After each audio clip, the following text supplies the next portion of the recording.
Good morning. It's time for our daily devotion, and today we are in Galatians chapter 5. Now, we understand that Galatians has been written to the church to encourage them not to fall back into believing that it's the grace of God plus the law of Moses.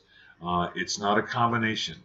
These folks in Jerusalem have come up and they're trying to persuade these Gentile Christians in Galatia that they need to be circumcised, that they have to follow parts of the law and experience grace in order to really be a Christian. Paul's writing this letter to warn them and say, don't fall for that. And his warning gets very specific here in chapter 5 because he says in verse 3, and I testify again to every man who receives circumcision that he is under obligation to keep the whole law. Now here's the problem.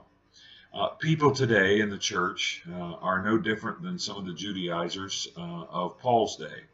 And that is that when someone comes into the church and experiences salvation through grace and through faith, there are some folks who will then begin to put on those people parts of the law. And they say, well, you shouldn't do this, you shouldn't do that, you shouldn't have this, you shouldn't have that because of, and then they'll quote something out of Leviticus, they'll quote something out of the Old Testament law, they'll quote part of the rules and regulations that were given to Moses for the Jewish people. Now here's the problem, Paul says. If you're going to go back and you're going to take part of the law, then you've got to be willing to live by all of the law. And I don't know of any of these folks who cherry pick the law out of the Old Testament for their own agenda, who are really willing to take the whole law and live by the whole law. I've known some people who say, well, you shouldn't do this. And my response is, well, if that's true, if we have to live by that, then really we should also live by this over here. Are you willing to live by this? And the answer is always no. One of my favorite things to use with people who come and say, well, you shouldn't have this, you shouldn't have this, you shouldn't do this or this is, well, the Bible also says that men are not to wear short sleeves, that they're to wear covering on their arm down to the middle of the palm of their hand. Are you willing to live by that? The Bible gives very clear instructions about when a woman can come to church and when she can't come to church. Are you willing to live by that?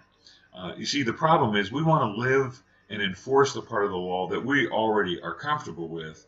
We don't want to live by and enforce the part of the law that is inconvenient for us or doesn't fit into our particular lifestyle. You can't cherry pick the law, Paul says. If it's circumcision, then it's all the law. If it's none of the law, then it's none of the law. It's all grace. It's all faith. Now here's the wonderful thing. He goes on to say that because the law was weak in the flesh and it could not accomplish what it set out to accomplish, God has given a new way to live, not by the law, not by enforcing the rules and regulations, but living by the Spirit. And if we live by the Spirit, we will automatically and naturally do the things that God desires for us to do. Now, we don't like that because it's not written down on a stone tablet somewhere. We're not crazy about that because we're afraid somebody else might hear from the Spirit something slightly different than we do, and that would make us feel uncomfortable. But the truth is, the Bible says that where the Spirit of the Lord is, there is liberty and there is freedom. Where the Spirit of the Lord is, He will lead His people. And later on in this chapter, Paul's going to say, and the fruit of the Spirit is, and then he's going to give us a wonderful list: love and patience, long-suffering, that he's going to give us the ability to live out a life that looks like Jesus. So don't get caught up in the rules and regulations.